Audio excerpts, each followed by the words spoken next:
Bonjour à toutes et à tous et bienvenue dans le Café Pressé de ce mardi 22 juin. On démarre avec la presse italienne qui revient sur la belle victoire de la Juventus à Bologne.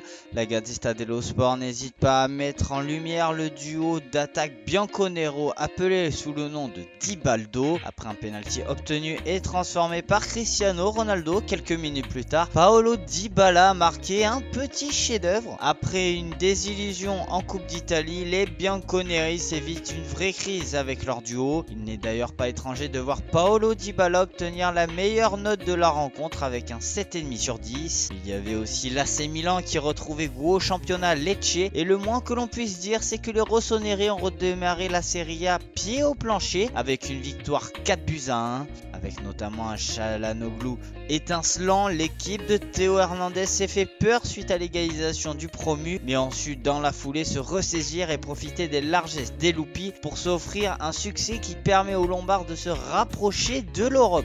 Enfin, la Fiorentina n'a pas pu faire mieux qu'un match nul contre Brescia, un partout. Pour terminer le tour de la presse transalpine, on met un coup d'œil à l'interview de Jean-Michel Aulas dans les colonnes de la Gazzetta. Le président de l'Olympique Lyonnais est revenu sur la crise du Covid et la non-reprise de la Ligue 1 en France. Il estime à plus d'1 milliard d'euros les pertes liées à la crise sanitaire pour le football français vis-à-vis de la Ligue des Champions et du retour des huitièmes de finale prévus à Turin. Le président de l'OL n'a pas hésité à expliquer que l'équipe rhodanienne aurait pu être déjà qualifiée, même s'il préfère jouer la rencontre pour une question de fair play. Il a évoqué également le mercato avec l'hypothèse d'un échange Aouar-Matuidi. Jean-Michel Aulas a expliqué qu'il n'avait pas reçu la moindre offre pour Aouar, tout en expliquant que l'échange pourrait être possible si jamais Matuidi baisse ses prétentions salariales, ainsi qu'il soit libéré par la vieille dame. Affaire à suivre. Du côté de la Première Ligue, Liverpool devra encore patienter un petit peu après le succès de Manchester City face à Burnley 5-0. Grâce à un excellent Phil Foden, les hommes de Pep Guardiola enchaînent en championnat pour faire patienter les Reds. Mais malgré ce bon résultat, une mauvaise nouvelle est arrivée avec la blessure pendant la rencontre de Sergio El Cunagüero. L'attaquant phare des Citizens s'est blessé au genou et devrait se faire opérer à Barcelone afin d'être prêt pour la réception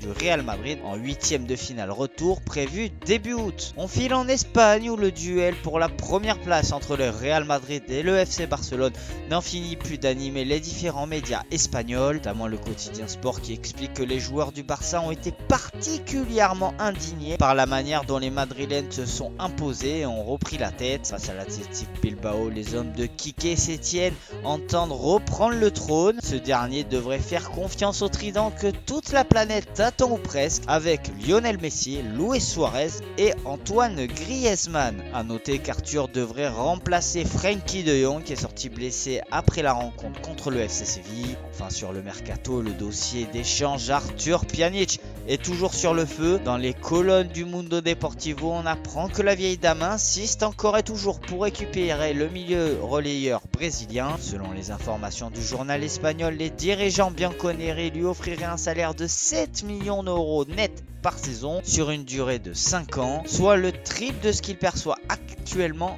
en Catalogne. Désormais, il faut trouver un accord, comme l'a expliqué Fabio Paratici sur les ondes de Sky Italia avant la rencontre de Serie A. Dans l'émission d'après-match de Sky Sport, le journaliste Gianluca Di Marzio a expliqué que les positions devraient bouger sur le dossier à partir de mercredi, puisque le FC Barcelone joue ce soir une rencontre de Liga. Enfin, on termine en France, c'est le quotidien L'équipe qui met en lumière le fait qu'Antoine Griezmann joue gros avec le FC Barcelone ce soir. Dans le 11 titulaire, l'international français n'entend qu'une seule chose, réussir chez les Blaugrana. Après une période de confinement, l'ancien joueur de l'Atlético de Madrid a perdu près de 4 kilos et il est revenu au centre d'entraînement du Barça très affûté. On apprend par le biais de son entourage qu'il ne souhaite pas quitter le Camp Nou à l'issue de la saison, et ce même malgré les rumeurs de mercato qui envoient Neymar en Catalogne la saison prochaine. Enfin, sur le mercato franco-français, et si M'Baye était parti pour rester au Stade Rennais. Dans la conférence de presse de présentation de la saison,